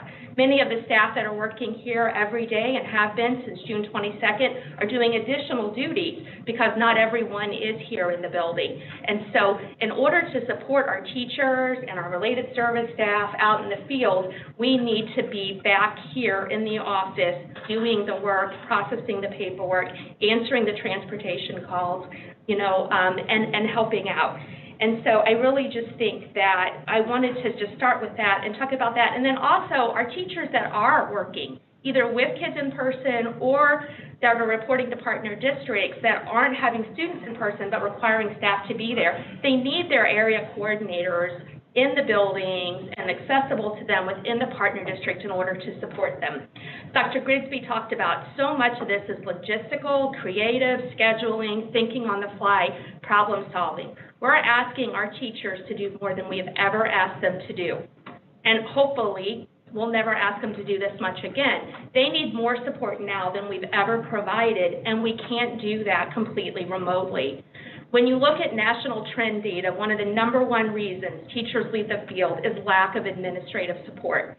And in this situation where they are truly challenged and truly struggling, we need those administrators on the ground with them every day. So I want to talk to you about, you know, giving 2 weeks notice to our Central Office and Learning Center staff to get them back here in the office so we can continue to provide that high level of support that we do. So we want to talk about giving staff 2 weeks notice in order to prepare. And so if we were to provide that notice as early as tomorrow, we could return to the office as early as October 7th. And really looking at coming back to work 5 days a week and returning to our regular operating schedule, 8 to 4:30. As Jeff indicated, they have added additional custodians to these buildings in order to provide cleaning during the day, and they have assured us that they can do the deep cleaning at night if the building remains open until 4:30. Next slide. So I want to talk about the different groups and who this impacts. So our support staff assigned to our central office and our learning center is primarily made up of the staff that I have listed here, our secretaries, our clerks, our assistants, the ones that are answering the transportation calls, the ones that are taking calls from families. I've heard from a number of our director secretaries that they're dealing with family calls about technology and transportation and those types of things, and they deserve some support here in the office. Our technology support, like I talked about, having everybody back to help out and share the load and to provide that level of support that's so important in virtual learning. You know, our finance, accounting, payroll support staff, we have to process the orders. We have to make sure that the PPE gets where it needs to go. We have to make sure that as we're reopening, all the things that we didn't order, all the things that we didn't think about, those are all going to come flooding in at once as we start to do that, and we need people here to take care of that. I mentioned our student records and our intake, our non-instructional facilitators. Those are our staff that make sure that people know how to access assistive technology and some of those other very important things. And then anybody else just in that group of our miscellaneous business professionals that just work behind the scenes to make sure that everything gets taken care of so teachers can teach and related services staff can implement those services. Next slide. Talking about our administrative staff, we'd like our area coordinators to return to work in their partner district. They are probably in the most congested workspaces here at the central office, and so having them in those workspaces in their partner districts removes a large number of staff from this building, and it also allows them to be out with teachers, collaborating with their partner district partners in order to be creatively planning and scheduling and getting ready to either welcome students back or welcome more students back. And having our effective practice specialists who are really working with individuals and making sure that during these difficult times, they can help them plan on how to modify their instruction, modify their services, having them return to their offices. We do have some partner districts, primarily Hazelwood and Ferguson-Florissant, who aren't necessarily allowing staff back in. And in those cases, those staff can return to their offices at central office or the learning center. We can make sure that they have a perfectly safe place to work and to be able to collaborate with the secretaries, their directors, and make those things happen. Slide. At our learning center, we have a large number of certified staff who are considered teacher-level staff or equivalent to teacher-level staff, might not be connected necessarily through the SDNEA union, but those are primarily our instructional facilitators and our ABA associates. We're not looking to change what they would be doing. They are currently providing support and reporting to work based on what the partner district or SSD school that they're assigned to, what those reporting requirements are. And some of them have multiple districts or multiple locations that they support. And right now, if they have in a district that has students K2 attending in person, they support elementary students. They're going in to support students in those grades. They have secondary students. They're working remotely on those days. I think that next slide is for questions. Questions? I Yes. have one thing to go way back to Dr. Lindsay. I will step away from the Well, podium. it's more for Dr. Camille. You asked about what school looks like for younger kids. And if you want, I can email you or talk about what Connie's day looks like. It starts off with like a class like math, then a break, then ELA, then a break, then maybe lunch, then a special like art, music, then social studies, and then class meetings. And also, every day there's a 1 hour teacher hour, office hours, that Connie gets to go to and brag about his Nintendo or whatever, and they can, or if a student needs help with something, they can get, extra math help. So there's 3 days a week with math, 3 days a week with ELA, 3 with social studies, 3 with science. So it's spread out amongst the whole week. And then they also have time for OT, PT, reading, their extras, social work. So it's class break, but amongst the whole week they get virtually what they got in school. Not as well, of course, but it's good. Very good. Sounds good. I have a question for, bring back to our school, central office, learning center. What is it, what percentage of, like when we're working full capacity, how many people are there? It's full capacity is approximately 350 here at central office and about 75 at the learning center. Well, that 75 was without the ABA associates. Once we go back, how many people will be at central office and how many will be, I mean, are we going to be at 50% capacity here, or are we going to be at 100%? I mean, We'll be between 60 and 75% capacity here. And I know that there's capacity guidelines that yeah, people that's get what I was confused getting with at, yeah. in the executive order for public health. Those are written for businesses. I want to make sure that I refer to the order. That those are businesses that engage in direct interactions with the public. So those are designed for like retail locations, other locations. We are not that. Have to follow those? And there is an exclusion for schools, and that is those capacity restrictions are for building and fire code capacity. So it doesn't take the percentage of staff that work here and then take half or 25% of that. It is half or 25% of the number of people the fire department will allow to be in this building. Well, that's a lot larger than I Correct, thought. much larger than many people think. And we are close to the public, so we're not. We are close to the public. We do not offer goods and services to the public, and so we are excluded from those specific guidelines. We still have our mask mandate, our social distancing mandate. We've installed the plexiglass. We have all of the PPE. You know, we can revisit any of that as necessary. There are many staff that have been in this building every single day since June 22nd. Have we had difficulties with people coming back? Everywhere there's a level of anxiety. Talking about coming back is different than coming back. I don't know what to predict. How about, I mean, since people have come back here, have we had individuals here who contracted COVID? Yes. Did they contract it here at work? No.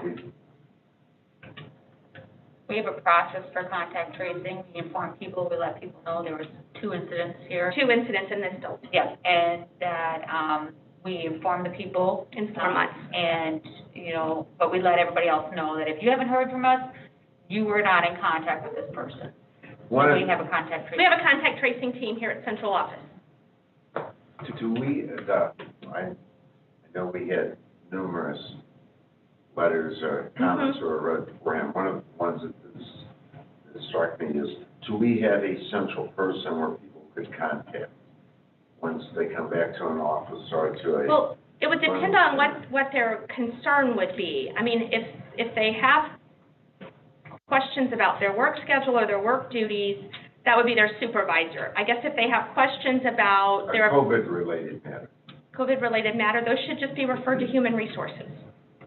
And it doesn't have to be one person, any administrator in the Human Resources Department. We've been managing those since before we had a stay-at-home order. I probably talk to 5 to 10 people a day myself. I had a question about the 2-week return. Will there be enough time for transportation to get up and going? Well, that's for the central office staff, a 2-week notice, and that's just something that Dr. Keenan had guaranteed to them from the beginning. And so we talked about a 4-week window. So at this point, transportation has gone through the motions like they normally would. So back in July, they had routing done as if we were going to come in person. Then, just like a normal school year, after Labor Day, they update the routes based on address changes, students who moved out of the area, so cleaning up the rolls, just like they normally do in any given year. So transportation has routes put together if we were to come back. However, those routes will have to be adjusted when if we give a virtual option, which is what we're proposing, family choice, those routes are going to change because you want to pull off the students who've elected to attend virtually, because we're not going to be providing them with transportation, and then also adjusting based off the cohorts. So routing might change slightly, but they do at least have routes in order of these students would in theory be on the same route together if we started busing in the next 4 weeks. But you're saying that for you all to start, you want a 4-week lead time. Right. Is that correct? Yes. And that's the same for all of our schools. Yeah. We would want a 4-week lead time. That would give us time to make get, sure I have yes, that. that would give us time to get teachers back in the classrooms to make sure their classrooms are fully ready. It'd give us time for food service to get back. Right now, we're not prepared to serve meals, and that's something we'd have to do when we would reopen, so all of those pieces. Okay, that's what I was thinking, 2 weeks is, start Well, paying them time. 2 weeks would be more like the informing, like letting the parents know and everything, but we were saying 4 weeks would allow for us to bring staff back in, allow for them to get their arrangements for their children. But it's also, you know, most districts are giving not more than 2 weeks. Some are giving 1 week. So we're giving a 4 week. We would like to be able to do that. But it's also, because even when we came back here at central office, we want to make sure that when they come back, they get used to the process of how do you socially distance, how do you wear your mask, how do you do all of that. Because a lot of our our staff are coming from, they're working at home. So you become a little bit more, you've acclimated when you're working in an environment like this. Thank you. Thank you all. You're welcome, thank you. Thank you for your feedback. Thank you all. All righty.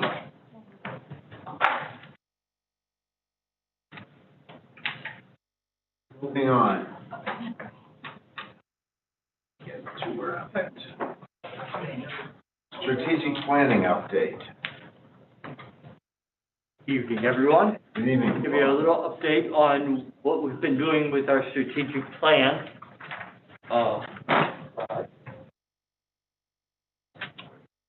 Purpose of this is first, as I just said, to give you information about what's the status of what we're working on.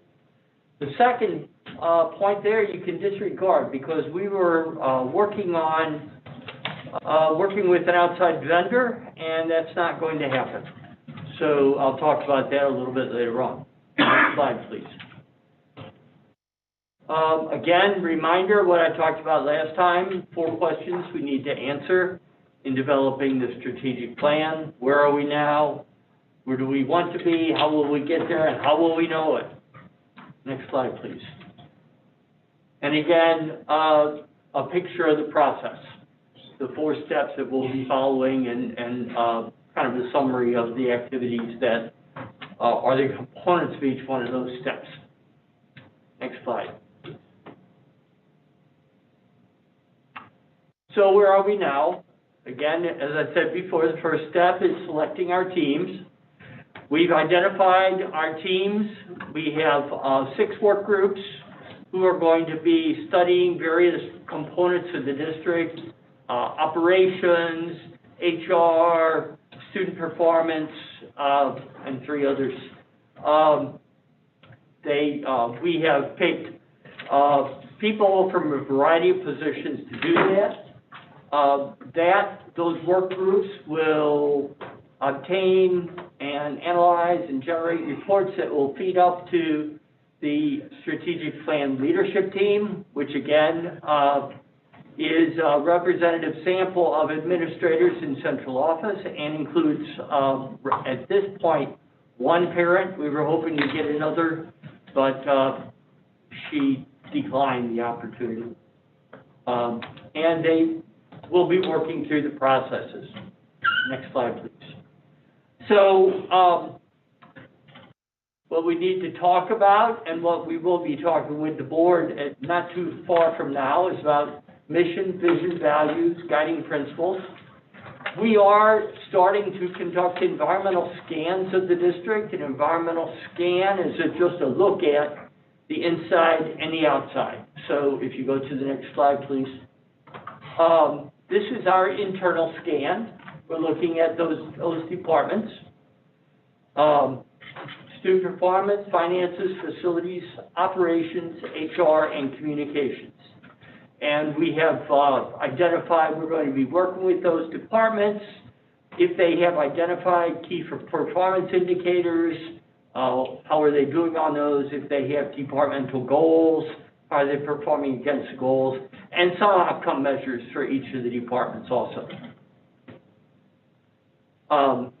We have identified our teams for that. We are having our first Zoom meeting tomorrow afternoon with the leads of those teams. Each team has between 2 and 6 people with a lead person identified.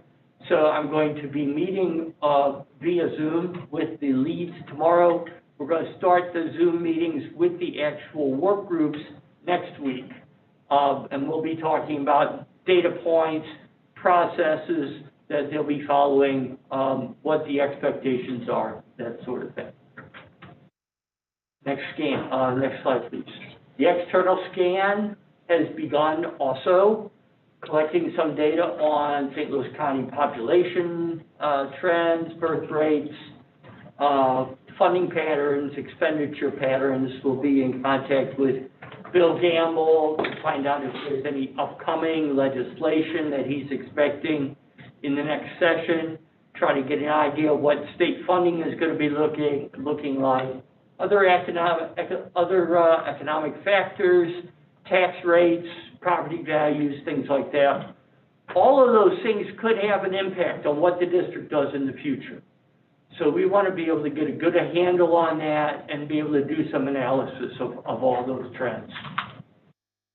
Next slide. As I said, the data review has begun on that. Yeah, next slide. Stakeholder input is the one that I wanted to talk about for a little bit. We were working at the time that this PowerPoint was put together, and at the time of our last meeting a couple of weeks ago, we were working with an outside vendor who was going to do some surveying, some focus groups. We had a few meetings with them, and after the last meeting we had, it appeared that they were going to focus on what we wanted them to do, which was survey and focus groups with our internal and some external stakeholders. I had a Zoom meeting. The Zoom meeting ended. I felt like we agreed that's what we were going to do.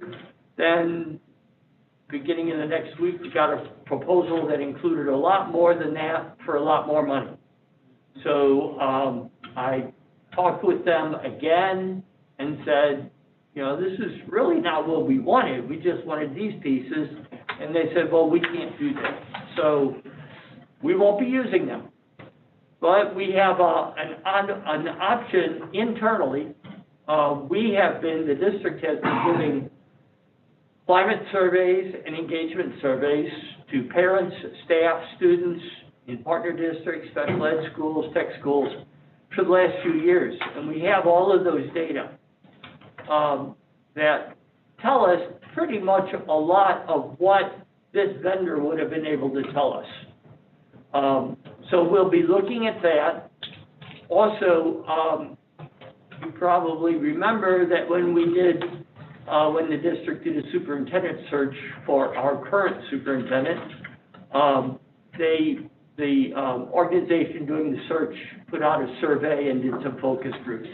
And we're trying to retrieve those data also so that we can use those to get an idea of what the stakeholder input are. Paul, I'm not disagreeing that we should get rid of people that were trying to bait and switch on us. That's what it sounded like. But, and maybe that's too crude to say that. But last time when you presented to us, you had stated the reason why you wanted an outside source was that, and if I'm wrong, please correct me. You said, I believe that you said that individuals would be more willing to talk with people outside the organization than inside, and that we thought we could get better information then. That was the thought, and I still believe that. However, we already Are we have. going to lose a lot by getting rid of this piece? We'll have, we have some options, because with the other group that we're looking at, they will be able to provide some focus groups. And they're gonna also provide, Magnetized? yes, Okay. yes, that's in their proposal. So they're looking at discovery, focus groups, and some surveying. So that'll be helpful for them, but also we can provide, neutral people within our organization who will be able to work on some focus groups. And we also think that we'll be cross-referencing some of that information with providing internal focus groups with our groups too. The only other thing that I would ask Yes. is that, it was 18 years ago, when that group that we were going to, utilize the focus groups this time did not do what we wanted. And I had my hesitation if they would do the same thing again. I would hope we would remember that in the years to come. Well, if the opportunity to have to remember that comes up, we will. And I have a memory for those things, so. I know you. He won't let us forget. No. You want to begin? So that's where we are on that. We feel that we can still get some good input from our internal and external stakeholders. And I think if we combine that with the data regarding about external factors in our internal study of the components of the district, we can have a pretty comprehensive picture of where the district is. And from that, we should be able to identify some priorities and some directions that we feel the district needs to go. 18 years. Next slide, please. Same thing. So, again, this isn't really relevant anymore, and I apologize, this was done before this turn of events, but if you want to go to the next slide, what we had referred to as option 2 is the option that we will be using now. So we will not have 8 small groups, we will have 6. After reviewing that, we felt like there wasn't, a couple of them we were going to have, we didn't really need people. This our next steps. We're going to continue our environmental scans. This evening you are being requested to approve the contract with Magnetize, and if the board approves that, we will proceed with them, and we will continue with that process of collecting input from our stakeholders. Next slide, please. Any questions? I think the next step with moving forward over the next couple weeks, we'll be gathering data, and then we'll start to engage the board. We'll give you a timeline of what we're thinking of these things, kind of iron it out a little bit more, and that we will bring probably back in November with the board about some engagement activities. So that's the next time you'll be seeing some more information. And kudos to Ms. Goodman. Had a meeting with her this afternoon. Very supportive and has some excellent ideas, and I look forward to sharing this process. We're going to have fun, Paul. It's going to be good. Thank you all. Thank you. All right, last, we are missing one person from our Zoom. If you'll see, Dr. Campbell had to leave us, so I think he has an early morning. So, but Wendy Pendergrass will quickly update everybody. As you know, you've seen some of the data. She's got the most recent information.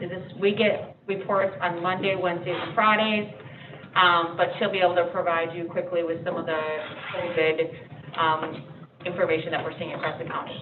Okay, so good evening, Dr. Cuneo, Vice President Brown, Board of Directors, and Dr. Keenan. I'm Wendy Pendergrass, Executive Director of Schools, and I had a sidekick, but he left. So next slide. So again, just considerations for mitigation when we're thinking about things and making decisions, protecting people at increased risk for severe illness, so older adults, people with underlying medical conditions, following the CDC guidelines, emphasize the personal responsibility. And of course, we need to make sure that we're addressing and strategizing to targeted populations of people. Next slide.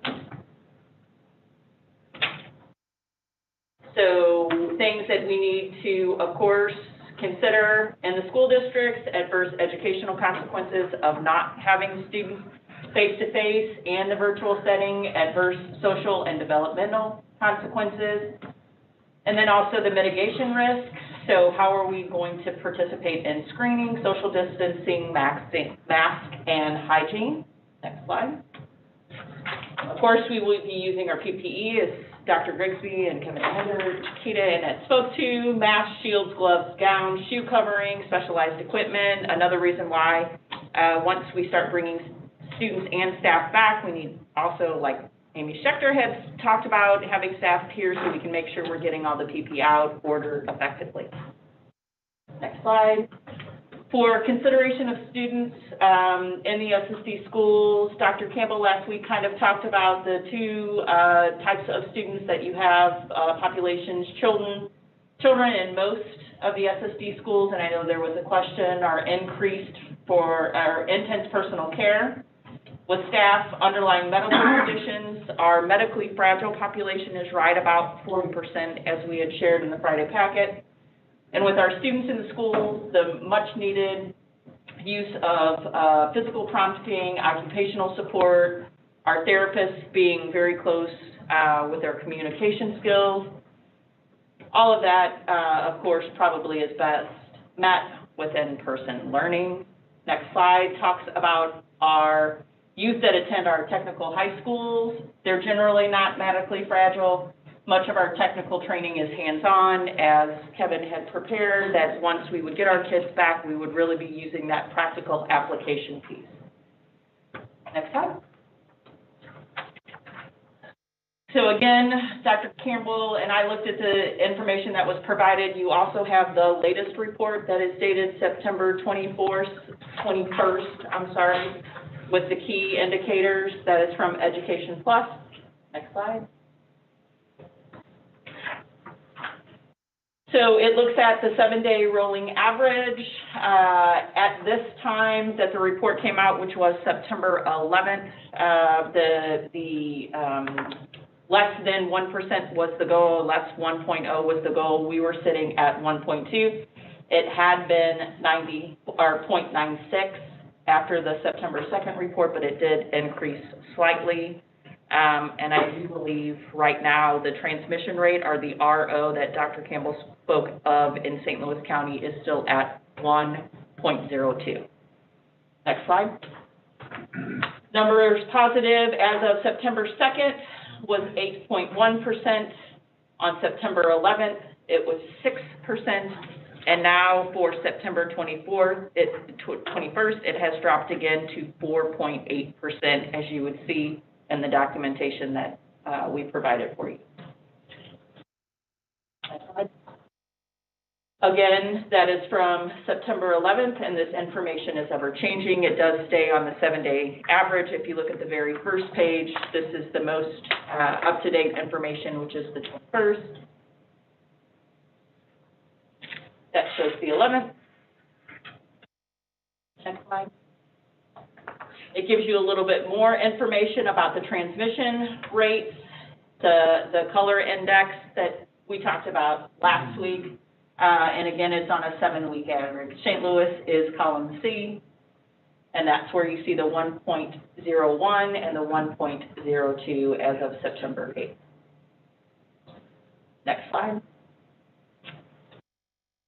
Yeah, I have a question, and I'm just curious, because I was trying to figure out, we're doing all these generalizations, you know, K through 2, less scores for COVID, and that's how we're doing it. I was just wondering, are there any studies that shows that our population is similar, or can we generalize from kids in our schools to the general ed population? At this time, Dr. Campbell has not found any information, but he continues to look to see if there's any studies. I was just curious if we're comparing apples and oranges. Yes.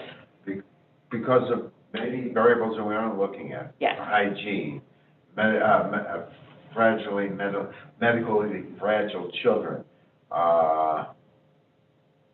maybe a certain type of diagnosis, you have a chance to touch your autistic kids are constantly touching. Children with autism. I'm just trying to figure out, can we generalize on this? And that And it seems to be the $64,000 question, and I don't know the answer. Right, he is continually working with colleagues that are across the United States to see if there's any information out there. We're very unique on who we are, so the studies are not, there's just nothing there yet. So, but as soon as we get something, we will share it. Or as soon as, if he finds something, we will share it. Because that would pull a wrench into us saying that, well, we're going to start off with our younger children, but what if there's no difference? Or what if that's not something we can generalize to? Yes, sir. Well, I would say, I think that for the kids who are considered to be medically fragile, they do need to consult with their physicians about their personal risk factors. But that it seems like for younger kids, the risks are lower. That's the data that we have right now, that we're operating under. And there's no reason why that should be any different for our patients who are not, excuse me, doctor, for our students who are not medically fragile. Again, keep in mind, there's different medical diagnoses, some of which won't impact their COVID risk as far as we know. Well, what if, I was just wondering, what if, you have oppositionally defiant. What if you had an individual who carries a diagnosis of autism or pervasive developmental disorder? Does that change your risk factors?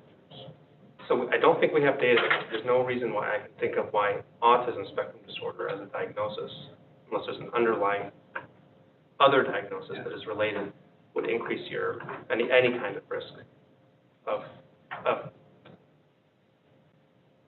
problems once you are infected with COVID, of morbidity and mortality. Yeah, and I think that's the one thing is that keeps, when you look at some of the studies. Morbidity? Yeah, and so I think that's why we want to make sure when we do look at it, that there's choice options for families, to make sure that they don't feel like their child has medically fragile, that, they just will choose not to send them at this time.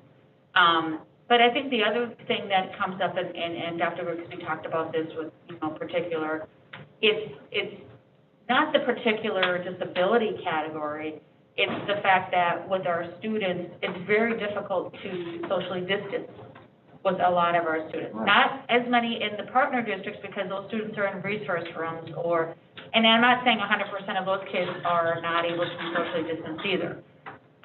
But we do have more paras, we do have more students that require support. Our SSD schools have a lot of one-on-ones or even two adults to one child. So I think that's where it gets a little bit more difficult to think about whether you look at for bringing back kids. Yes, the younger kids are not showing as many, getting the symptoms, but what we're saying is the adults are concerned because of the close proximity and the, just being around the body fluids and those types of things. That's what I was wondering about. Is there any data whatsoever? Yeah. But what we do say is, if we brought staff back, is like making sure people are safe and that they wear their masks. And we've got the PPE, we've got the gloves, we've got the gowns, we've got those other things that, make sure that staff are safe and that are being trained to utilize the appropriate PPE. Dr. Pena, the data that you're asking about will come once students in our school districts like ours return to school. Yeah. That's when we'll actually get that data. So, we're operating in a vacuum. Right. Didn't Washington University or one of the universities reached out to do a study to look at students in our population? Yes. Yes, Washington University was the person that we contracted with. We continue to meet with them to establish what that's going to look like when we get kids back. Yeah.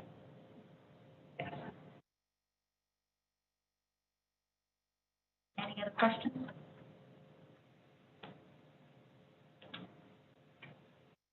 So like I said, we were wanting, making sure that the board is informed, that we'll keep up with the information. There was some, numbers that you guys are requesting, we'll get all that information to you. But, you know, we want to just make sure that we're having these discussions and that, you know, as we start to continue to see the data trends, that the board is comfortable. Right, that fun.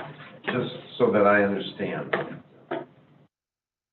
once we make that decision, and again, that whether it stays that decision or not, of course, depends on the trends Right. and the data. But once we make that decision, there would be 4 weeks before that could start up. Am I correct? We're recommending the 4 weeks to get the staff back and give families enough time.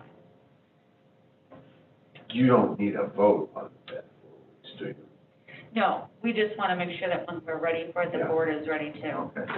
No, that once we make the decision to go back, Yeah. you're saying it will take 4 weeks. Yeah.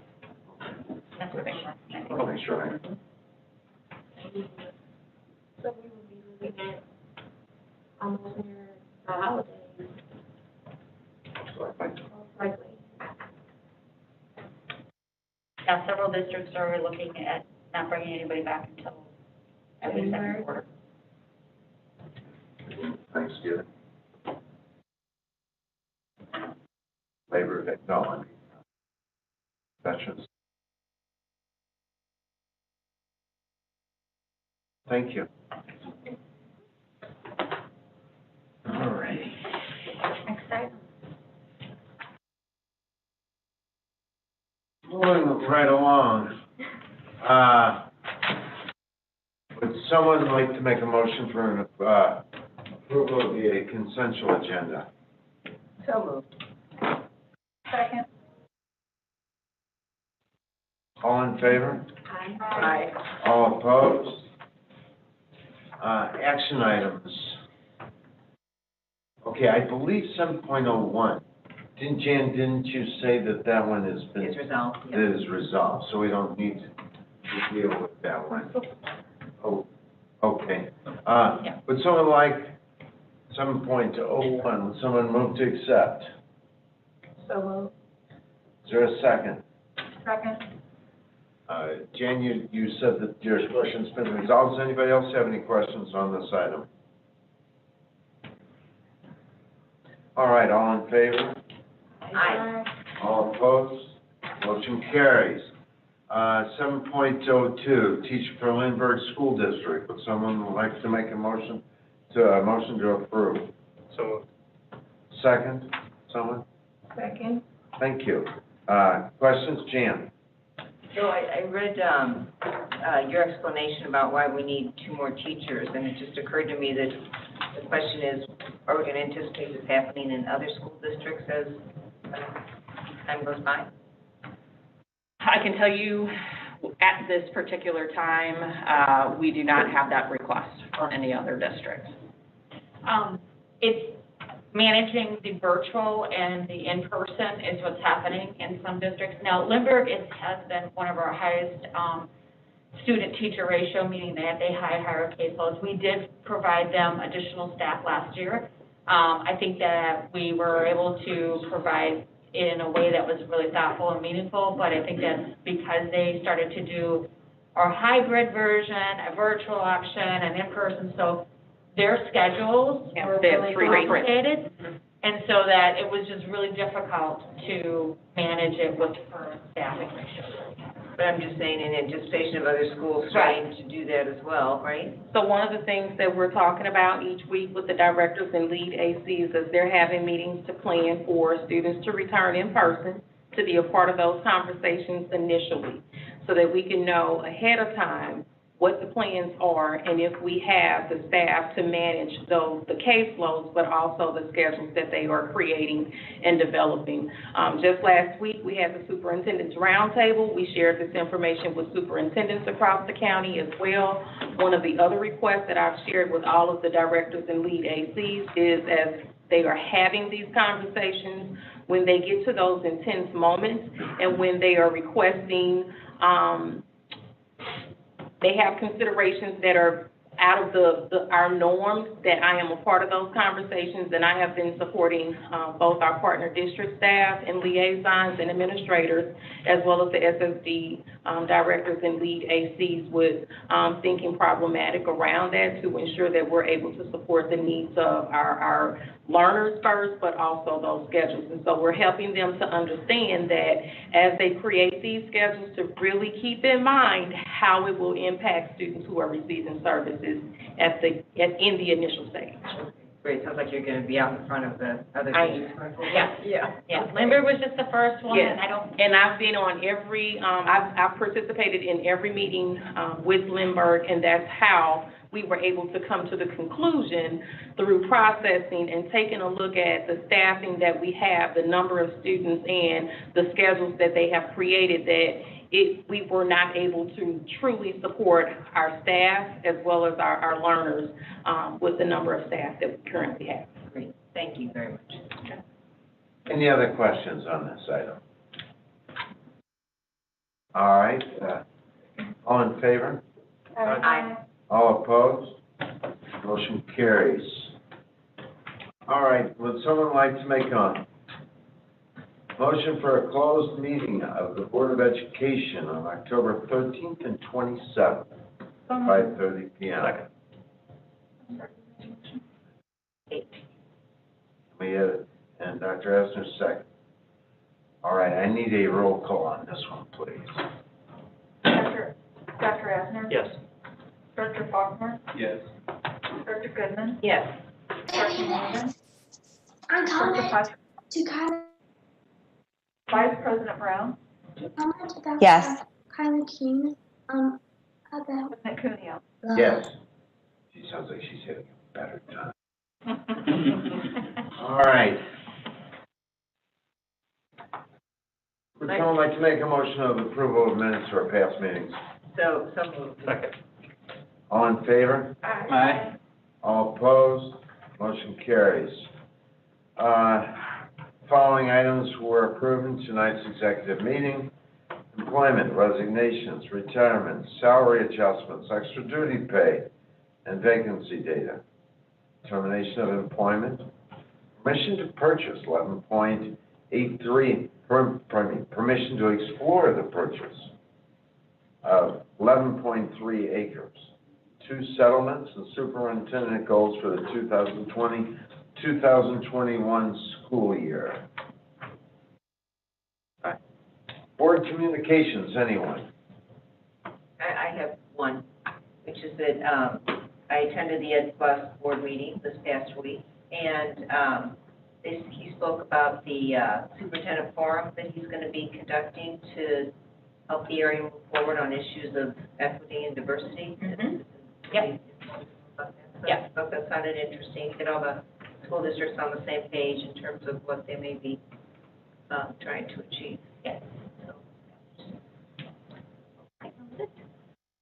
Anyone else? There's just one quick thing on superintendent's approach. I will be attending, and I believe, Latrice, will you also, on the virtual delegate assembly? Yes. And, unless someone else wants to do it at 3:45 on Friday. And if you do, I will throw in drinks also.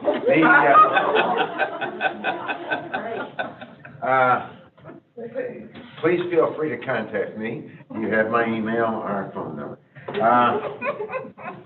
Calendar of events you can read. Would someone like to make a motion to adjourn? So moved. Is there a second? All in favor? Aye. All opposed? Go home, everybody. Have a good night. Thank you. Thank you. Thank